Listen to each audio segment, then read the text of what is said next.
Hello everyone, this is a second video in a series of videos and lectures on modeling of time series in Python.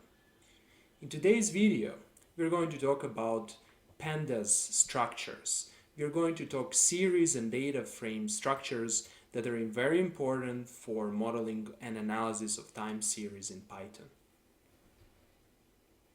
So what you can see over here is a post that accompanies this video. Instead of reading material from this post, I'm going to immediately jump onto my codes and I'm going to explain the code that you can see over here. However, I'm going to leave a link to this post in the description below this video. So if you don't have time, if you're quite busy, you can read the post instead of watching this video. I will be explaining this code using the Spider Python environment. And you might ask yourself, why do I like this environment? Well, I like this environment because it reminds me of MATLAB. Furthermore, it's very easy to debug and to code Python programs and functions in this environment. For example, if I want to execute a piece of code, I can simply select the code, I can do a right click and I can just click on Run Cell. And the code is executed. Okay, so I strongly suggest you that you install Spider. It's free and it's very easy to code in Python using Spider. Okay, so first I'm going to erase my previous workspace. Okay, and I'm going to write CLS to have a new empty screen over here. Great. Now the first step is to import the pandas and the NumPy libraries. Okay, here they are. Now, pandas library contains one very important structure for modeling time series. This is the so-called pandas series data structure. And first I'm going to explain you how to define such a structure and how to manipulate this structure. In the second half of this video, I'm going to explain you another data structure that is often used to model time series in Python. This is the so-called DataFrame data structure. Okay, so first I'm going to explain you how to create a series data structure from a random NumPy array. So, with this line of code, I'm defining a random NumPy array. The entries of the array are sampled from a uniform distribution, and with this line of code I'm going to convert the NumPy array into this series data structure. So if I type here series, here is my series data structure. The first column consists of indices and the second column consists of values. By executing these two lines of code, you can print the indices and you can print the values. So for example, this line of code will give you the index values and this line of code will give you the series value. However, we can also define the series by labeling the indices, right? We can label the indices. So with this line of code, I'm going to create yet another series and I'm going to label the indices. So if you type now series 2, you will see that the column containing indices is now labeled. For example, if you model time series, these indices can correspond to timestamps or to dates. On the other hand, you can also define the series data structure by first defining a dictionary. In our case, here's our dictionary, and we can convert this dictionary to the pandas time series. And if you type series 3, you will obtain how the series looks like. So how to access certain values stored at certain indices? Very simple. For example, if you want to access the first entry, you'll simply type series 0. And let's look at our whole series. And here's the first entry, and this is exactly what we got. Next, say that we want to access several values stored at the indices 0, 1, and 2, or corresponding to entries 1, 2, and 3. You can simply do that, and as the result you obtain something like this. Of course, you can use the slice notation similarly to MATLAB and similarly to manipulation of NumPy arrays. So if you want to select the first 3 entries, you will simply write this line of code. A very useful function that's associated with the series data structure is the head and tail. So for example, if you have a long series, you just want to see what's happening at the first few entries, you would just type series.head and you will obtain the first 5 entries. Similarly, if you want to see the end of the series, you will just type series.tail.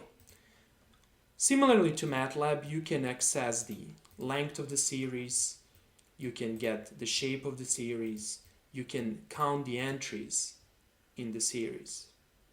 Okay, let us now construct a time series with repeated entries. Okay, so this is our series with repeated entries, and for example, in some scenario you would like to access only the entries that are not being repeated. You can do that by calling the method or the function unique. Okay, as the result you get the entries that are not repeated. Now, a very nice property of the Pandas series is that the entries are aligned not according to basically the index number, but according to the index label. For example, let's say that we have a series 5. Here is our series. Here is how values are labeled. Okay, and let us define another series, series 6. This is how entries are labeled. Now notice that in this case, the first column, or actually the first row, is labeled by I1. However, in this case, this is the third column actually. Okay, now what happens if we type series 5 plus series 6? If these are the NumPy arrays, we would basically get as a result an NumPy array with the entries equal to 1 plus 5, 6, that's the first entry, 2 plus 6, 8, that's the second entry, and 3 plus 7, 10, that's the basically third entry. However, since this is a data structure, a series data structure, the result will look like this. Okay, so we will get 8, 7, and 9. So what happens here is that the summation is performed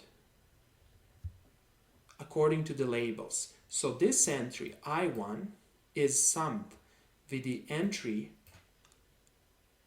I1 corresponding to the series 6, and the results is assigned at the first place, right? Similarly, here we have a label I2, and this label is added to the label of the series 6 data structure, and they are added together and placed at the corresponding label in the result. And similarly, the same thing happens for the I3 label. Okay, so the second data structure that's important for modeling the time series in Python is the DataFrame Pandas structure. So the DataFrame structure is nothing less than a two-dimensional structure that can be defined as follows. So with this line of code, I'm defining a DataFrame structure. And if we evaluate this section, this is how the structure looks like. The columns have basically indices and the rows have indices. Now, of course, we can also construct a data frame structure from a list of series objects. And we can do this by first specifying a list of series. So this is our list. It contains two series, the first one and the second one, and we can easily convert them to a data frame structure. And this is how the data frame structure looks like. Notice that the series are stacked row-wise. We can determine the shape, right? Similarly to the series data structure. Next, we can specify the column names while creating the data frame. Here is how we do that. And let's see how the data frame structure looks like.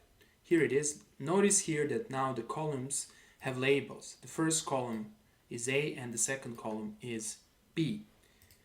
Then we can access the column names. Okay, here are the column names.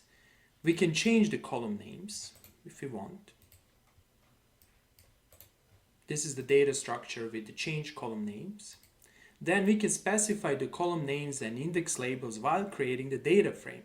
That is, not only we can specify the column names, we can also specify the index names. So here is the data frame tree. Okay, let's put it over here. Okay, now the column name should be C1 and C2, and the index name or indices should be R1 and R2. Let's see how this data structure looks like. Here it is. Here are the column names, here are the row names. We can access the index values. Okay, here are the index values, and we can get the matrix values also with this line of code. Okay, so let us see how to access the columns, values, rows, etc. So for that purpose, let us construct a data frame for, and let's label the columns. Let's see how this data frame looks like. Great, it has three columns, and it has 3 rows. Okay, so how to select the second column? Here's how we do that. Here's the second column. Another way is this. We can select even the 2 columns at the same time. Great. Let's do the row selection. Select the first 2 rows. Great. Another way is to use the labels of indices. Here it is. Now, we can also explicitly select the row by specifying the index label. So if you want to get the row with a certain label, you will simply execute this line of code. Okay, so this is your first row. Okay.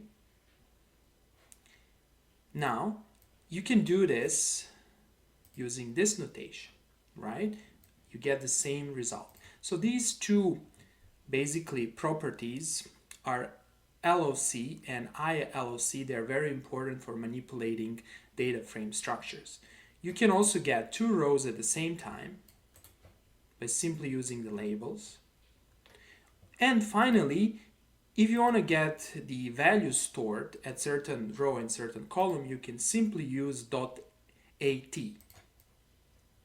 And here's how you get it. So the entry, basically this is the middle entry located at the second column, and actually the second row and the second column, you get the number 5. You can also use this notation to obtain the same result. This is very similar to MATLAB matrix notation, how you index the values and how you access them. Okay, that will be all for today. I hope that you enjoyed this video. If you like this video, please support this channel or subscribe to this channel. Thank you very much for your attention.